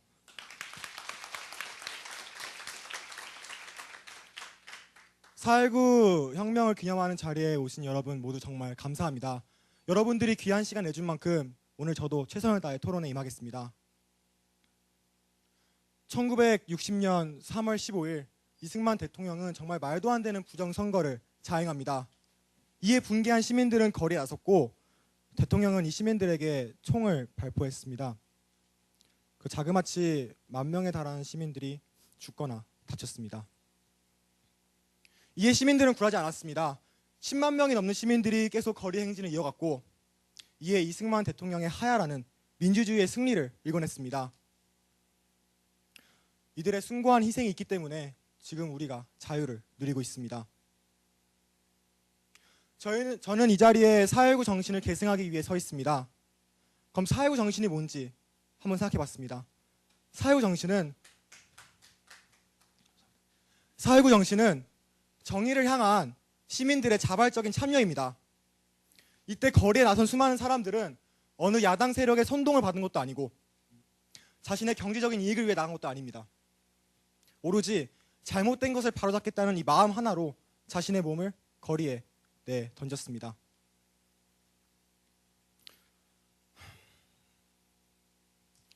그럼 우리 현대의 시민사회, 우리들은 이 정신을 잘 계승하고 있을까요? 안타깝게도 투표율은 날이 갈수록 떨어지고 있고 정치적인 무관심은 날이 갈수록 팽배해지고 있습니다. 문제가 뭘까요? 우리나라 국민이 무지몽매해서? 우리나라가 정치 후진국이라서? 아닙니다. 우리나라 분명 정치 선진국입니다. 우리나라 국민들 세계 최고의 지적 수준을 자랑합니다. 만약에 3.15 부정선거와 같은 일이 경찰이 시민들에게 발포해 사상자가 나는 이런 사건이 오늘날 벌어진다면 어떻게 될까요? 저뿐만이 아니라 여기 계신 모든 분들 다 가만히 있지 않으실 거라 생각합니다. 이처럼 우리나라 정치는 많이 발전했습니다. 하지만 문제는 이 발전된 상태에서 정체되어 있습니다. 이런 큰 정치적 사건에는 분명 우리가 목소리를 크게 냅니다. 하지만 작은 것들에는 우리가 무지하고 관심이 없습니다. 가령 여객선 안전 지침 같은 거 말이죠. 근데 이런 작은 것들, 공약 하나하나, 정책 하나하나, 이런 작은 것들이 모여서 결국에는 큰 변화를 만듭니다. 그리고 큰 변화가 문제화되고 가시화될 때쯤에는 이미 돌이키엔 너무 멀리 와 있습니다. 이런 작은 것들을 시민들이 알게 할 수 없을까요? 알아서 이걸 바로잡게 할 수 없을까요? 저희는 이 정보 불균형의 벽을 깨고 싶습니다. 우리가 더 이상 모르는 것이 없게 다 알고 고칠 수 있게요. 그 시민들의 자발적인 참여를 이끌 수 있게요. 저희는 이 벽이 무너지기를 기다리고 싶지 않습니다. 벽을 깨는 자가 되고 싶습니다. 이 벽을 어떻게 깰 수 있을까요? 과거의 정치는 이런 광장에서 입으로 전해졌습니다. 신문이 발명되면서는 이 신문이 그 역할을 대신했죠. 현대 사회에는 이런 것보다 훨씬 더 강한 놈이 있습니다. 바로 여러분들 다 주머니에 하나씩 갖고 계신 이 스마트폰이죠. 우리나라의 스마트폰 보급률은 76%로 세계 1위, 민주주의 국가 중에 세계 1위입니다. 어떻게 보면 이 스마트폰은 우리나라가 가진 가장 강한 무기입니다. 저희는 생각했습니다. 이 스마트폰을 통해서 이 정보 불균형의 벽을 깨기로. 이미 이런 노력은 시행되고 있습니다. 이미 열려라 국회라는 사이트에 정치인들의 데이터베이스가 매우 방대하게 구축되어 있습니다. 정치인들의 과거 이력, 행적, 학력, 예산, 공약 다 볼 수 있습니다. 여기 리멤버 댐이라는 사이트를 보면 그 정치인의 SNS, 트위터, 과거 발언까지 보관되어 있습니다. 하지만 문제는 너무 방대하다는 것입니다. 이런 정보가 데이터베이스가 마련되어 있지만 정작 시민들은 자기가 원하는 정보를 찾기 쉽지 않습니다. 즉 정보의 바다에 휩쓸려 있는 거죠. 이건 마치 빵이랑 우유랑 설탕을 던져주고 너희들이 알아서 케이크를 해먹어라 하는 것과 비슷한 생각합니다. 저는 생각했습니다. 이 빵과 우유, 설탕, 즉 이미 존재하는 정치인들의 데이터베이스, 이런 수많은 정보들을, 공공 DB를 우리가 맛있게 만들어서, 먹기 좋게 만들어서 시민들에게 제공하면 도움이 되지 않을까. 또 다른 문제는 이 케이크, 즉 정치 정보가 그 자기 혼자 덩그러니 있다는 것입니다. 케이크 사막 한가운데 있다면 누가 먹으러 갈까요? 아무리 케이크를 좋아한다고 해도 사막 한가운데까지 안 갈 것 같습니다. 근데 만약 이 케이크가 여러분들 일반 사람들이, 국민들이 관심 있어 하는 것들과 같이 있다면, 예를 들어서 고등학생 여러분 되게 많이 오셨는데 고등학생 여러분들이 좋아하는 엑소, 아이돌에 관한 정보를 보러 갔는데 같이 정치적인 정보 접할 수 있다면, 이런 환경이 조성이 된다면 분명 사람들의 정치적인 관심과 지지도가 늘어나지 않을까요? 그래서 소개합니다. 이런 두 가지 철학을 바탕으로 만들어진 저희의 유리창 어플리케이션입니다. 이게 초기 화면이고요. 초기 화면에서 정치 정보 버튼을 눌러보겠습니다. 정치 정보 초기 화면입니다. 글씨는 거의 없죠. 저희는 모든 정보를 인포그래픽화해서 제공할 생각입니다. 너무나 많은 글은 사람들의 주의를 끌기도 힘들고 이해하기 힘듭니다. 서울시 예산에 대한 인포그래픽입니다. 총 예산은 얼마인지, 그 예산이 어떻게 쓰였는지 아주 상세하면서도 보기 쉽게 마련되어 있습니다. 만약에 내가 사회복지에 관심이 있다, 그럼 저 사회복지 동그라미를 누르면 자세한 정보를 열람할 수도 있습니다. 지자체에 관한 정보뿐만 아니라 정치인에 관한 정보도 이처럼 인포그래픽화해서 제공할 것입니다. 다음은 중요한 정치적 주제에 대한 토론입니다. 이건 이미 아주 활발하게 시행되고 있는 이코노믹스 잡지사의 토론 형식을 따온 건데요. 이처럼 굉장히 정치적으로 핫한 이슈를 두고 이에 찬성하는 전문가, 이에 반대하는 전문가를 섭외해서 칼럼을 통해서 토론을 합니다. 이 토론에 시민들은 찬반 투표를 할 수도 있고 자기가 코멘트나 아니면 직접 칼럼을 통해서 참여할 수도 있습니다. 이런 정보들은 그냥 덩그러니 혼자 제공되는 것이 아니라 사람들에게 정말 필요하고 유용한 서비스들과 함께 제공됩니다. 그리고 무엇보다도 요즘은 기술이 발달해서 데이터 분석이 굉장히 용이합니다. 이런 사람들의 SNS나 지역 정보, 지역 비즈니스 서비스에서의 패턴을 분석해서 그 사람에게 정말로 필요하고 관심 있어야 하는 정보를 우선적으로 제공할 것입니다. 예를 들어 가령 여기 계신 고등학생 여러분들이 이거를 다운을 받으면, 유리창 어플리케이션을 다운을 받으면 여러분들의 정말 밀접한 관련이 있는 무상급식이라든지 아니면 학생인권 조례라든지 이런 정보가 우선적으로 뜨겠죠. 방대한 정보의 바닷속에 하나의 지침이 되고자 합니다. 저희는 저희의 유리창 어플리케이션이 소통의 유리창, 감시의 유리창이 됐으면 합니다. 시민사회가 서로 소통하고 하나 되는 유리창 어플리케이션. 우리의 정치인들이 열심히 자기 일을 잘 하고 있나 감시하는 감시의 유리창. 그 저가 여기 와서 팔고 싶은 거는 이 어플리케이션을 팔고 싶은 게 아닙니다. 저가 여기 서 있는 이유는 IT를 통해서 정치 문제를 해결할 수 있다는 이 패러다임 자체를 팔고 싶기 때문에 여기 와 있습니다. 사실 비즈니스라는 게 될지 안 될지 성패는 아무도 장담할 수 없는 거거든요. 하지만 이 IT를 통해서 정치를 바꿀 수 있다는 아이디어가 확산되면 분명 이거는 우리 사회가 훨씬 더 나은 방향으로 가는데 도움이 될 거라 생각합니다. 그래서 이번 세월호 사태 같은 이런 일이 다시 발생하지 않았으면 정말 좋겠습니다.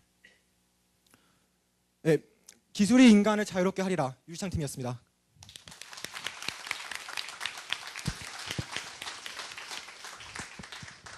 네, 유리창의 발표였습니다. 1분을 남겼어요. 아주 훌륭한 자세입니다. 안 그래도 지금 시간이 많이 지체되고 있는데요. 자, 팀원들 함께 올라오시고 이제 질의응답 시간을 갖도록 할게요. 유리창은 그래서 그 어플리케이션이 유료입니까? 당연히 무료입니다. 무료. 네, 다운 받아주시기만 하면 감사하겠습니다. 알았어. 내가 오늘 가서 받을게. 자, 가겠습니다. 권장서부터 질문합니다. 네, 발표 잘 들었습니다. 앱을 만들겠다는 의도는 굉장히 참신하고 대학생스럽고 좋은데요. 지금 나와 있는 앱들이 상당히 많이 있다는 거 알고 계신가 해서요. 서울시의회에서 내놓은 앱 전체 다운로드 수가 100여 건, 그리고 거기에 대한 리뷰, 별점 5개짜리 리뷰가 7개 있는데 아무 말도 안 쓰고 별점 5개만 눌렀어요. 직원이 의심되죠. 그 다음에 정보 공개 앱, 안행부에서 2억 4,900만 원 들여서 만들었는데요. 2012년 만든 이후로 지금 약 200여 건 다운받아져 있고요. 실제로 로그인도 제대로 안 되고 첨부 파일도 보지 못하는 정보 공개 앱이 있습니다. 이런 여러 가지 행정부 그리고 여러 가지 그 정치 단체가 만들어 놓은 앱들이 다양하게 존재하고 있는데 다운로드 건수도 굉장히 미미하고 실제로 실효성을 가지는 것도 굉장히 미미합니다. 이에 대해서 어떤 차별성을 가질 수 있을지, 이 앱을 누가 만들어서 어떻게 운영할 건지, 얼마나 자주 업데이트할 것이고 그에 대한 정보 제공은 누가 하는지에 대한 점이 궁금합니다. 네, 말씀하셨다시피 지금 정치 정보를 어플리케이션이나 서비스로 제공하고자 하는 것은 하나의 거대한 흐름입니다. 이미 굉장히 많이 실행되고 있고요. 저희 어플도 지금 말씀하신 어플과 같이 다운로드 수 100에 별점 1개 받고 실패할지도 모릅니다. 하지만 저가 이 자리에 서서 말하는 걸 통해 여기 많은 고등학생분들, 대학생분들 계신데 정치 정보를 이 아이디어를 사업화하면 우리나라 국민들의 생활에 훨씬 도움이 되겠다는 생각을 갖게 되신다면, 그래서 100명의 사람이, 1000명의 사람이, 10,000명의 사람이 이 어플리케이션을 개발한다면 분명히 의미 있는 발전이 있을 거라 생각합니다. 아이디어 관련해서 이어서 발언하겠습니다. 물론 취지가 확산되는 것은 굉장히 긍정적인 것으로 봅니다. 하지만 중요한 점이 있습니다. 쏟아지고 있는 이 정보들 어떻게 선택할 것이고 어떻게 가공할 것이고 어떻게 제공할 것인지 그 정보 제공의 주체가 분명해야 합니다. 주관이 개입하지 않고 객관적으로 전달할 수 있어야 한다는 그 전제가 없다면 오히려 더 쉽게 빠르게 확산되는 언론 호도가 가능할 것이라 생각하는데요. 어떻게 생각하시는지 궁금합니다. 아까 전에 앞선 그 질문자 분이랑 좀 같은 맥락에서 이어서 생각해서 한번 답해 보도록 하겠습니다. 지금 현재 그런 앱들이 인기를 끌지 못하고 실효성이 없는 이유는 무엇일까요? 분명히 저희 프레젠테이션 때 그것을 지적했다고 봅니다. 왜냐하면은 케이크 사막 한가운데 있고, 그리고 케이크가 아니라 설탕, 밀가루 그리고 달걀의 형태로 이런 식으로 보기 쉽지 않게 되어 있기 때문입니다. 저의 차별성은 바로 그런 점입니다. 보기 쉽고 편하게 그리고 여러분들이 처음에 관심 있을 만한 주제들과 함께 제공한다는 것입니다. 그리고 두 번째로 질문하신 것은 바로 그 공정성 그리고 정보의 그 사실과 사실성에 관한 문제인데 이거 같은 경우는 저희는 당연히 참고는 언론을 통해서 하진 않을 것입니다. 이코노미스트 잡지도 자신의 기사를 기반으로 하기보다는 전문가들을 섭외하거나 아니면 실질적인 정부로부터 받은 정보를 토대로 그러한 토론 서비스를 제공합니다. 즉 언론을 연계해서 이러한 정보를 드리겠다는 것이 아니라 바로 정부가 내놓는 정보를 저희가 가공하여서 보기 쉽게 제공하겠다는 것입니다. 제가 듣기에는 지금 권장서의 첫 번째 질문은 그 좋은 정보를 소비자들에게 어떻게 하겠냐는 거죠. 어떤 기술과 어떤 방식으로 기존 앱들과를 차별하겠냐. 네, 기술 전문가 정윤재입니다. 그래서 마이크를 받았는데요. 그래서 저희 아버지께서 지금 IT 쪽에 창업하셔서 그쪽 기술에 대해서 많이 자문을 구했습니다. 일단 이 기술 얘기를 들으시면 걱정하신 두 가지가 다 해결되는데요. 권장서 팀이 걱정하신 거는 하나, 어떻게 정보를 선별해 줄 것인가? 둘, 선별해서 주면 결국에는 소수의 권력층에 의해서 잘못된 정보가 유포될 가능성이 있지 않느냐. 이런 기술입니다. 알고리즘이라고 들어보셨나요? 여러분들이 사용하는 SNS 및 그런 정보들은 다 저장이 됩니다. 그래서 당신의 소비 패턴, 열람한 기록들을 통해서 여러분들이 관심 있어 할 만한 것을 수학적인 알고리즘을 통해서 컴퓨터가 코딩을 통해서 딱 발견을 합니다. 즉 다시 말해서 이것은 소수의 저희가 하는 게 아닙니다. 또는 소수의 권력자들이 하는 게 아닙니다. 그냥 여러분들의 행동 하나하나가 그 정보를 제공하는 근거가 되는 것입니다. 그래서 오히려 정보의 민주화를 이룰 수가 있죠. 네, 자, 관련해서 나야가라 팀께서 양해해 주시면 딱 한 가지만 연결되는 질문이라서요. 네, 지금 시멘틱 분석을 통해서 선별적으로 정보를 제공한다는 말씀이신 것 같은데 그러면 지금 발표 중에 굉장히 감성적으로 안타까워하시면서 말씀하신 세월호 사건 한번 얘기해 보죠. 지금 페이스북에 세월호 관련된 포스팅 얼마나 많이 돌아다니고 있습니까? 그 중에서 감성을 자극하고 유언 비어를 퍼뜨리고 하는 정보는 얼마나 많은가요? 사람들이 원하는 정보, 사람들이 관심 있어하는 정보와는 분명히 연관이 되지만 그 중에서 중요한 팩트를 가려내지 못하고 있다는 점에서 혼란을 오히려 가중시키고 있고 많은 국민들을 기만하고 있습니다. 일단 이런 정보의 질에 대해서 어떻게 답해드리겠습니다. 일단 그 비극적 사건에 대해서 저희가 먼저 꺼낸 것은 맞지만 그거에 대해서 직접적으로 답변은 피하도록 하겠습니다. 상황인 만큼 일단 저희가 강조하고 싶은 것은 바로 그 정보 이 알고리즘을 수학적으로 어떻게 풀어나가는가 그게 문제가 아니라 정보의 벽을 깨무는 주체가 누가 되어야 하고 어떻게 해야 되는 것인가에 대한 질문입니다. 결국 정보의 불균형은 정부가 스스로 깨주고 시민은 기다리는 것이 아니라 우리 스스로 벽을 허물고 그런 벽을 깨부시는 자가 되어야 된다는 것이 저희의 가장 큰 저희 프로젝트의 가장 큰 의의라고 할 수 있습니다. 구체적인 그런 내용 같은 경우는 향후 그 토론 과정에서 더 밝히도록 하고 가장 중요한 것은 저희 에센스는 바로 스스로 정부 주도형이 아니라 시민사회 주도로 이런 정부 불균형을 깨는 노력을 하자. 그것만 아셨으면 좋을 것 같습니다. 네. 알겠습니다. 자, 나이아가라 질문 기회 드리겠습니다. 이제 시대가 가면서 디지털이 정말 많이 발전을 했죠. 웹 3.0 시멘틱 기술 많이 발전했는데 조금 있으면 지방선거 합니다. 근데 어플이 모든 것에 해답이 된다면 왜 우리 투표소로 가야 합니까? KT 경영경제연구소가 발표한 바에 따르면 60대 2013년 스마트폰 보급률 26.4%, 또한 엠브레인 트렌드 모니터 2013년 50대의 경우 이메일 확인 및 업무 관련 용도 50%, SNS 48%. 또한 한국 미디어 패널 조사 인터넷 주소창 이용 가능 50대 70.7%, 정보 검색 기능 72.5%, 30%는 그럼 말씀하시는 국민에 해당하지 않는 건지, 노년층, 장애인, 중년층은 핸드폰 못 보니까, 눈 어두우니까, 그러면 우리나라 국민 아닌 겁니까? 저희는 그런 사람들을 배제하자 이런 취지가 아니고, 일단 스마트폰 이런 어플리케이션을 통해서 보다 사람들이 정보를 쉽게 접근하고, 그런 사람들이 쉽게 접근할 수 있도록 하는 것을 강조하고 싶습니다. 그러니까 저희가 주장하는 것은 일단 투표를 더 늘리자 이것보다는 정보 접근성을 더 용이하게 함으로써, 그들에게 정보를 더 많이 줌으로써 보다 더 관심을 갖고 참여를 할 수 있게 하자는 것입니다. 그리고 그렇게 배제되는 사람들에 대해서는 그런 여러 가지 추가적인 그런 보완책이 필요하겠죠. 근데 일단 저희의 초점은 정보를 더 많이 제공하자. 일단 그거라고 밝혀두고 싶습니다. 이어서도 답변 드리자면은 아까 말씀드렸듯이 10명 중 7명이 스마트폰을 보유하고 있습니다. 그렇다면 7명이 먼저 스마트폰을 통해서 정보를 갖고, 그러면 그 파급 효과로 더 많은 사람이 정보 불균형을 깰 수 있다고 생각합니다. 즉, 네, 질문해 주세요. 그렇다면 아까 그 배제자 30%를 위해서 혹시 온라인 외에 참여 방법이나 의식을 높일 수 있는 방법, 참여 의식을 높일 수 있는 방법에 대해서 혹시 생각해 놓으신 거 있으십니까?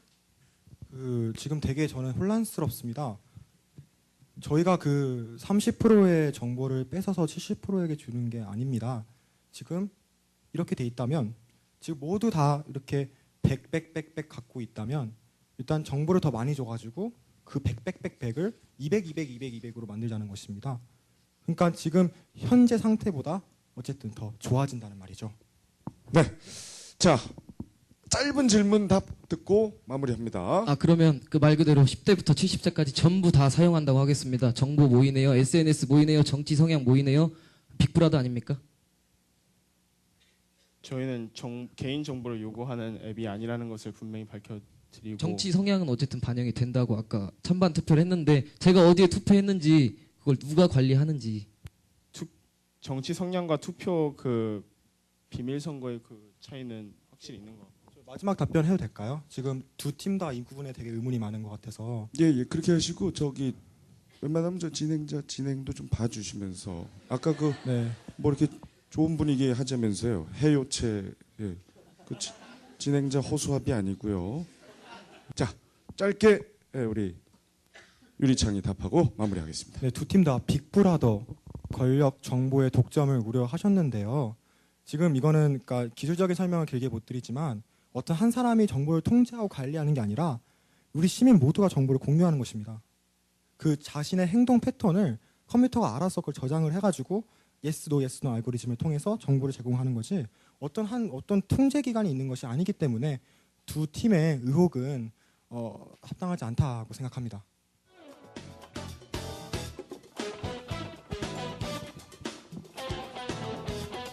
(4.19) 의 가치로 오늘날의 정치 민주화를 재조명하다. 우리들의 이야기를 들어주세요. 권장서 인사드립니다.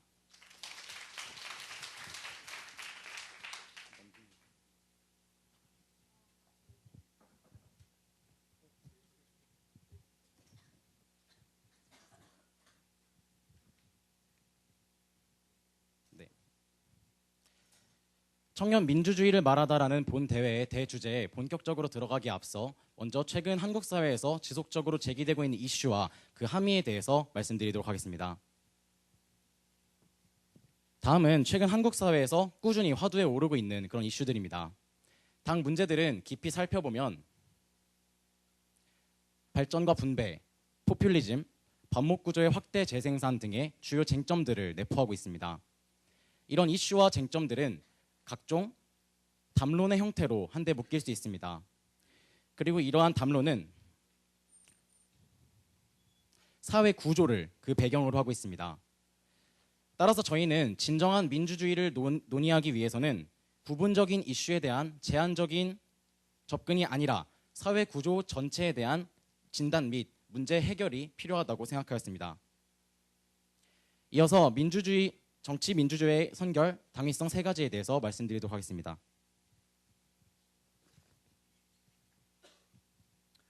우선 민주주의 원론적 정당성 차원에서의 문제입니다.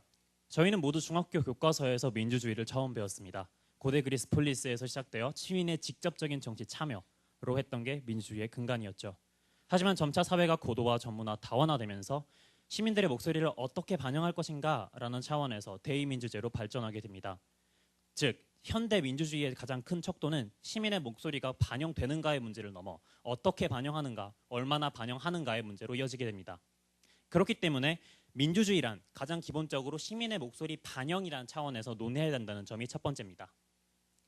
두 번째는 감히 말씀드리건대 대한민국에서 진정한 민주주의는 이루어진 적이 없습니다. 전후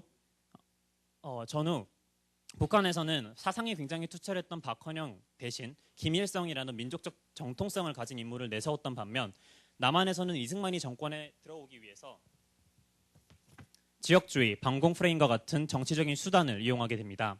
이는 시간이 흐름에 따라 포퓰리즘 그리고 인기 영합주의로 이어졌으며 이 과정 속에서 국민들은 정치적 효능감을 결여하게 되고 정치적 무관심을 갖게 됩니다. 따라서 정부와 언론의 프레이밍에 취약하게 된다는 이런 악순환이 반복되게 되는 것이죠. 현대사회에서 나타나고 있는 사회적 갈등, 대립구조 양산 이런 것들은 모두 이런 역사적으로 우리나라에 제대로 된 민주주의가 없었다는 점에 기인하고 있습니다.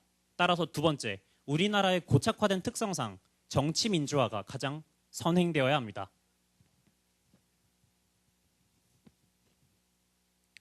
세 번째로 말씀드릴 부분은 정치 민주화의 선결 필요성 중 메커니즘과 관련된 부분입니다. 메커니즘이란 정치 정상화가 가지고 있는 가장 기본적인 능력입니다. 사회에 존재하고 있는 그리고 앞으로 나타나게 될 다양한 문제들에 대해서 시민들이 어떠한 생각을 가지고 있는지 그러한 목소리를 정책의 제안과 토론, 의견 조율, 즉 입법, 행정, 사법 전체의 사회 모든 구조적 절차 단계에서 의견이 그리고 여론이 꾸준히 제시되고 반영되는 유기적인 피드백 관계를 가질 수 있어야 한다는 점입니다.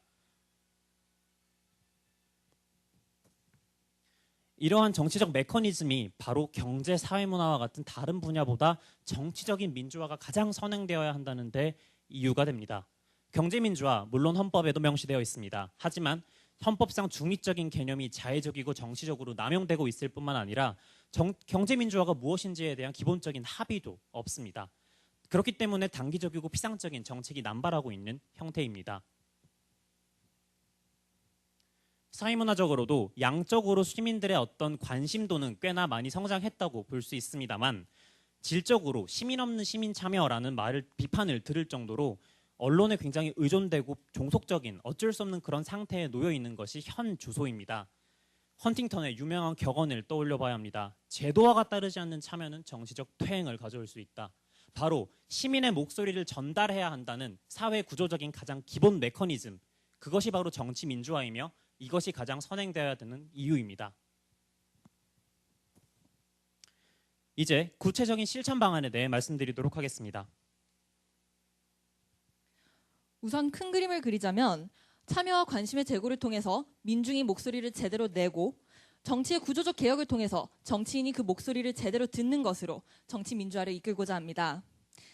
우선 현재 정치적 무관심과 효능감 결여에 대해 외제적 동기에 의한 참여 이니셔티브 제공을 통해서 관심과 정보 탐색, 참여, 반영, 그리고 그에 따른 정치적 효능감과 민주주의에 대한 신뢰로 이어지는 선순환 구조를 구축하여 국민이 지속적, 적극적으로 목소리를 내는 것이 1단계입니다.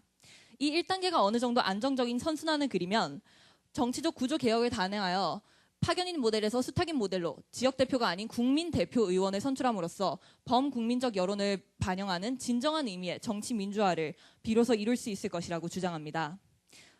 이때 참여가 결여된 수탁인 모델은 정치인 그들만의 파티가 될 공산이 크기 때문에 순차적으로 두 선순환 구조를 구축하여 상호 소통을 안정적으로 이루는 것이 중요합니다. 그러면 이제 1단계 참여와 관심의 제고를 위해 세대별 세부 실천 방안을 말씀드리겠습니다. 학생층은 교육과정과의 연계로서 정치에 대한 이해와 기본적 관심의 습관을 형성하고 나아가 대학생은 이에 바탕한 자발적 연구와 토론을 하도록 장려해 선거권의 올바른 행사를 유도할 것입니다.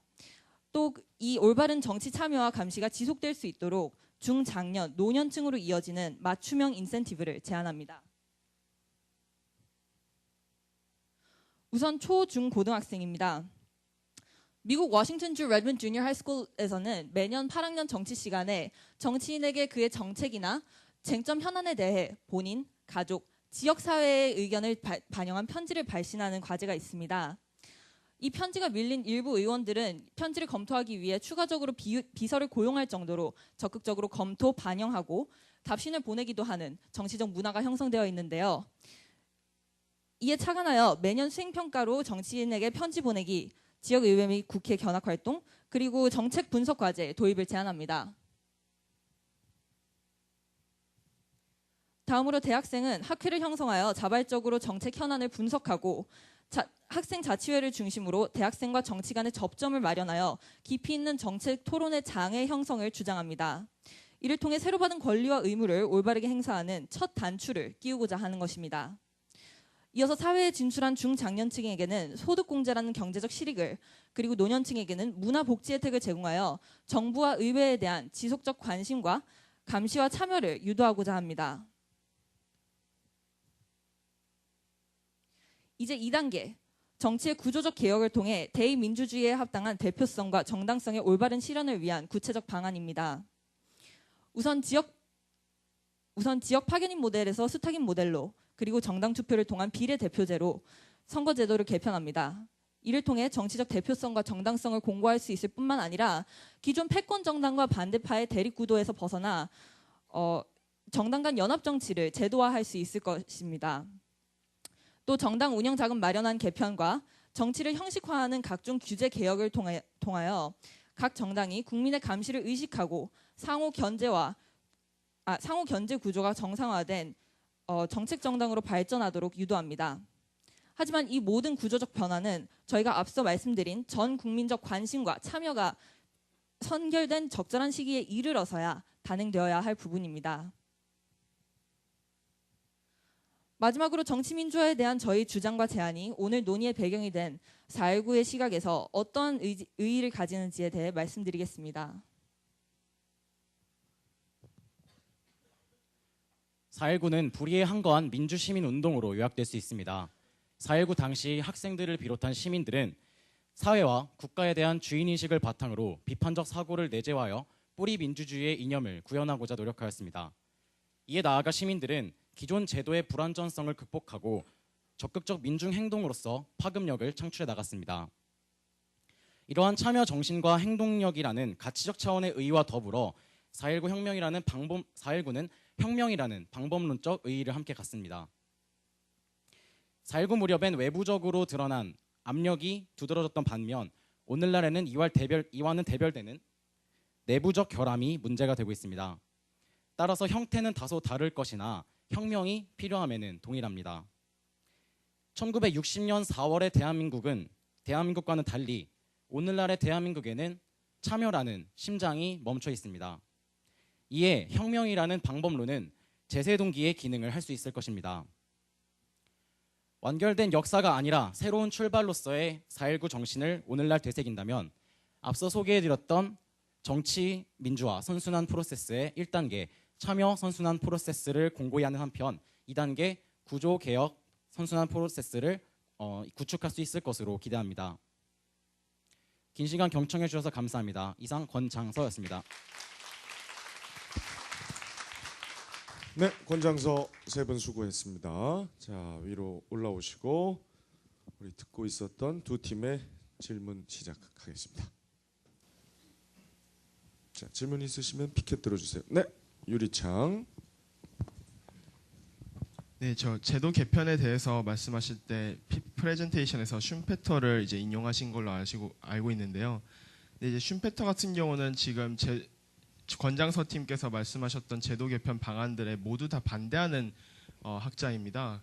이 그 비례대표제나 뭐 이런 걸 말씀하셨는데 슌페터 같은 경우 소선거구제에 대해서 이제 옹호를 하시면서 하시는 이유, 그 말씀을 하신 이유가 모든 개인이나 지역에 따라서 그 특수한 상황이 있기 때문에 단순히 모든 선거구를 조정해서 정당 투표에 의한 비례대표제를 하는 것은 효율적이실 뿐만 아니라 민주적이지 않다고 지적을 하신 분인데 그거에 이런 인용한 어구와 그리고 그 구체적인 제도 개편 방안의 모순점이 있는데 그거에 대해서 좀 설명해 주시기 바랍니다.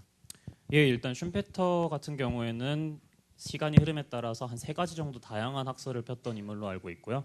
말씀해 주셨던 것은 가장 초기에 주장했던 바이기 때문에 후반으로 갈수록 굉장히 슈페터는 참여에 대해서 강조를 했던 것으로 저희는 조사하고 알고 있습니다. 그렇기 때문에 저희는 이것 자체를 무조건 100% 실현하자라고 주장하는 것이 아닙니다. 다만 시민들이 지금 참여라는 심장이 죽어있는 이 대한민국 사회에서 조금 더 참여할 수 있도록 우리가 외재적인 동기를 하나 부여해주자.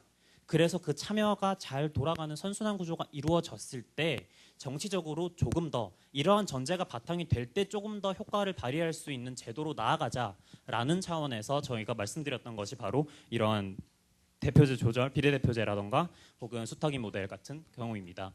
물론 지금 같은 경우에서 아까 말씀드렸지만 지금 이대로 이 제도를 시행한다면 자기들만의 파티가 될 가능성이 굉장히 큽니다. 다만 참여가 전제될 가능성이 또 높을수록 이러한 모델이 갖는 효과는 훨씬 더 크기 때문에 저희가 수단적 차원에서 제시했던 바입니다. 감사합니다. 네, 유리창 보충 질문하세요. 네. 네, 하나만 더 질문드리겠습니다. 권장서 팀이 생각하는 4.19는 제도권의 참여라고 생각합니까? 아니면 시민들의 참여라고 생각합니까? 당연히 시민들의 참여입니다. 근데 혹시 주장하신 해결 방안이 보다 제도권에 초점이 맞춰져 있다고 혹시 생각하시진 않으신지요? 네, 저희가 제도를 하나의 그 방법으로서 이용하는 건 맞습니다. 하지만 저희가 지금 제안하고 있는데 저희는 제도권이 아니죠. 저희는 정치인도 아니고 저희는 단순한 학생입니다. 하지만 정치가 순전히 제도권에 의해서만 이루어진다고 생각하지도 않고 그래서도 안 된다고 생각을 하기 때문에 저희의 이 발의로서 앞으로 제도 변화가 이루어지고 제도적으로 전 국민이 누릴 수 있는 인센티브를 제공함으로써 앞으로 차근차근 변화를 이끌어내고자 하는 것입니다. 네, 방금 말씀하신 거에 이어서 말씀해도 될까요? 네. 네, 그러니까 방금 굉장히 말씀하신 부분이 결국에는 이 법을 바꾸기 위해서는 지금 권장서 팀이 세 분만의 목소리로는 안 바뀌지 않을 거 아닙니까? 뭐 아버님이 국회의원이신가요 혹시? 그런 게 아니라면 그걸로 바뀐다면 더 문제겠죠. 네, 굉장히 문제겠죠. 세 분의 목소리로 바뀐다면 더 큰 문제겠고요. 결국에는 이 세 분의 목소리가 수많은 사람들의 목소리로 하나 통합돼야 되는 거 아닙니까? 결국에는 제도권의 변화보다 먼저 우리 시민들의 자발적인 참여가 먼저 아닙니까? 지금 닭이 먼저나 달걀이 먼저나의 문제로 비칠 수도 있겠지만 다른 문제입니다. 정치에 대한 참여가 전제되어야 된다라는 것이 저의 의견이고요. 이것 같은 경우에는 참여가 중요하구나, 참여를 위해서 뭔가 인센티브나 제도가 필요하구나라는 인식만 필요하다면 전제된다면 충분히 가능한 참여입니다. 저희가 말하고 있는 참여의 어떤 수준이 다른 것 같은데 말씀해 주신 대로 어떤 이 제도의 필요성만 인식시킬 수 있다. 이게 필요하다라는 것만이라면 저 지금 당장 뛰어서라도 뭔가 하겠습니다. 이게 확산돼서 제도로 등석하는 것은 오래 걸릴 일이 아닙니다. 하지만 정치 전반에 대한 정보가 중요하구나, 알아야 되겠구나, 내가 뭔가 해야 되겠구나라고 말하는 것은 이 단순한 제도적 변화 하나를 주장하는 것이 아니라 시민적인 문화 자체를 바꾸는 것, 참여하는 라이프 자체를 바꾸는 것이기 때문에 다른 차원이라고 생각합니다. 감사합니다. 좋습니다. 자, 연속 3번 질문했으니까 한번 기회 나이아가라에게 주도록 하겠습니다. 수탁인 모델 이제 비례대표제를 말씀을 하셨는데 내용대로라면 지역민은 인물의 지역 단위 정책 없이 정당만 보고 모았는데 예를 들어서 평생 대전에서 살아서 단 한 번도 강북구에 와본 적도 없는 사람이 강북구민의 의견을 대표할 수가 있는지, 초등학교로 따지면 일반 반장을 4반에서 뽑는다는 건데 도대체 그 모럴 해저드는 어떻게 방지하실 건지 알고 싶습니다. 본의 아니게 계속 답변드릴 수 있는데 제가 정치학이 없거라서 일단 수탁인 모델은 일반 반장을 4반에서 뽑는 게 아닙니다. 4반에서 뽑으면 이 학교의 대표가 되는 겁니다. 그러니까 학교의 대표가 10명이 필요하다. 그리고 1반부터 10반까지 있다. 그러면 지금은 1반에서 뽑은 대표가 1반의 대표가 되는 거지만 1반에서 뽑은 대표는 우리 학교의 대표다라고 생각하는 것이 바로 수탁인 모델입니다. 그러면 지방자치단체의 기본 원리인 지방자치를 빼고 그냥 아예 광역으로 다 돌리겠다는 말씀이신 건가요? 지방시의회가 아니라 국회의원을 수탁인 모델로 바꾸는 것입니다. 지방자치는 그대로 합니다. 감사합니다. 유리창 갑니다. 네, 저희 참여에 관해서는 저희 유리창 팀이랑 그리고 권장수 팀이랑 같은 맥락이라고 생각합니다. 하지만 참여의 진정한 의미에 대해서는 분명히 다른 관점이라고 봅니다. 참여는 누가 인센티브를 줘야지 하는 것이 아닙니다. 우리 국민이 스스로 그러한 역량이 발휘돼서 참여가 있는 것입니다. 4.19가 일어난 것은 어떤 야당이나 아니면 뭐 경제적인 이익이 인센티브가 있기 때문에 그랬던 것이 아니라 이미 그러한 내재적인 능력이 있기 때문에 발휘된 것입니다. 지금 권장서 팀이 내놓은 모든 그런 해결 방안, 교육 과정, 학회 대학 공식 인증 트랙, 소득 공제 혜택, 건전한 투표의 장려, 제도적인 개편 모두 다 정부가 하는 거 아닙니까? 결국은 이것은 국민의 동원의 대상으로 보고 있습니다. 저희와 다른 것은 바로 저희는 스스로 그 외부 환경을 바꿈으로써 그 역량을 발휘할 수 있는 것을 유도하는 반면 권장수 팀의 참여는 오히려 그런 벽을 무너지기를 기다리는 방법이라고 해서 분명히 문제가 있는데 그 차이점을 인정하십니까? 아니면 어떤 동질성이 있는 것입니까? 아까 제가 발표 내용에서 이제 4.19 무렵에는 외부적으로 억압이 있었던 반면에 오늘날에는 그와 대별되는 내부적 문제가 되고 있다라고 간략히 말씀을 드렸는데요. 이게 심장에 비유를 하자면 이제 바깥으로 문제가 나기보다는 속으로 곪고 있는 것이죠. 그래서 그 문제가 표면적으로 잘 드러나지 않는다고 생각합니다. 우리가 지금 어떤 외부적 요인 때문에 억압을 받아서 그래서 우리가 목소리를 못 내고 관심을 못 가지는 것이 아니라 너무도 그것이 묻어나게 돼버린 것이죠. 우리는 지금 억압받고 있지 않다고 생각하기 때문입니다. 하지만 저희가 4.19 정신을 계승하면서 하고 싶은 것은 아까 말씀드렸던 제세 동기적 차원에서 설명을 드리고 싶은데요. 우리 모두에게는 지금 새로운 충격이 하나 필요하다고 생각합니다. 그리고 그것을 저희는 혁명이라고 불렀고 그것이 어떤 사람들에게 어떤 인센티브를 주었냐 안 주었냐를 따지기에는 오늘날의 사회에서는 그 제세 동기적 측면이 보다 본질적인 것 같습니다. 이어서 답변드리자면 지금 물론 정책이 바뀐다는 게 위에서부터라고 보일 수 있습니다. 하지만 거듭 말씀드리지만 이 정책이 필요하다고 말하는 것 시민입니다. 그리고 이 정책을 하나 우리가 필요하니까 해주세요라고 말하는 건 역시 시민입니다. 이 정책이 시행되고 나서 이 참여의 파급력이 확산되는 것은 정부 차원에서 할 수 있는 일, 제도적 차원에서 할 수 있는 일이지만 기본적으로 아래에서부터 필요성을 느끼되 이걸 정부가 제도적인 어떤 수단적으로 봐야 된다. 이 모든 내용 저희가 생각하는 것이고 시민들이 이뤄내야 되는 단계입니다. 자, 알겠습니다. 자, 지금 막 서로들 지금 질문하고 싶고 답하고 싶을 텐데 제가 요 마지막 순서잖아요. 세 번째, 그렇죠? 1섹션에 진행자 재량으로 하나 제안 하나 할게요. 물론 이제 대회이기 때문에 서로의 좀 부족한 점을 이렇게 짚어서 답을 듣고 본인이 좀 이렇게 위로 서고 뭐 이런 모습을 보여주고 싶겠지만 그래도 대학생답게 마지막 순서니까 요거 좋았다. 이런 얘기 한번 들어봅시다. 똑같아. 애들이나 어른이나 좀 칭찬도 하면서 뭘 이렇게 짚고 그래야죠. 어느 한 팀 발표는 참 좋았습니다. 뭐 이런 얘기를 전제하고 질문 들어가는 걸 못 봤어요. 자, 제가 그냥 조금 더 인생 먼저 산 사람으로서 그런 제안 하나 할 테니까 우리 나이아가라가 권장서 발표에 좋았던 점 짧게 한번 얘기해 봅시다. 네. 없어요? 제가 먼저 해도 되겠습니까? 아, 좋아요. 권장서가 다른 팀 한번 칭찬합니다. 네. 저는 개인적으로 이 주제를 처음 접했을 때 굉장히 정치 민주화가 왜 먼저 돼야 되는가라는 게 기본 주제였습니다. 이걸 받고 좀 큰 그림을 갖고 봤던 것 같습니다. 참여가 문제구나. 이런 식으로 위에서부터 어떤 개념을 잡고 내려가야 되는지를 봤는데 저희 팀은 상대 두 팀 같은 경우에는 굉장히 실효적으로 이 아이템이면 뭔가를 바꿀 수 있겠구나라는 데 착안을 해서 어플리케이션도 좋고 이런 언어적인 사용 문제도 좋고 해서 어떤 참신한 아이템 하나가 있었다는 점이 칭찬할 만하다고 생각합니다. 실질적인 것에 접근했던 점. 그런 칭찬들을 아까 하면서 질문했더라면 얼마나 시간 제한이 있어서 시간 때문이죠. 그렇죠. 이놈의 시간이 항상 문제입니다. 자, 우리 유리창. 제가 계속 질문드려서 마치 권장서의 그 해결 방안에 뭐 비판만 하는 것처럼 보여드려서 좀 죄송한 것 같습니다. 사실 구조적인 접근은 확실히 권장서 팀이 짚고 넘어간 점이 저는 제일 좋다고 생각합니다. 문제를 해결하는 방식에 있어서 첫 번째 단계는 문제가 있는 것을 인식하는 것이겠지요. 그래서 그러한 점에서는 아무래도 권장서 팀이 충분히 잘하지 않았나 그런 인식을 하고 좀 더 나아졌으면 왜냐면 저희와 같은 이제 인식이었기 때문에 그 차이점을 하느라고 그런 거 아니었을까 생각합니다. 알겠습니다. 네. 또 하시겠어요? 네. 이어서 나이아가라 팀에서 이렇게 언어 문화적인 그런 접근을 되게 아주 참신하게 느꼈거든요. 이렇게도 감사해요. 생각할 수 있구나. 이런 식으로 네, 민주에 대해서 또 다시 한번 생각해보는 기회가 됐던 것 같습니다. 네. 갑자기 제가 저 급하게 질문 제안을 하니까 상당히 당황스럽죠. 짜낼래니까.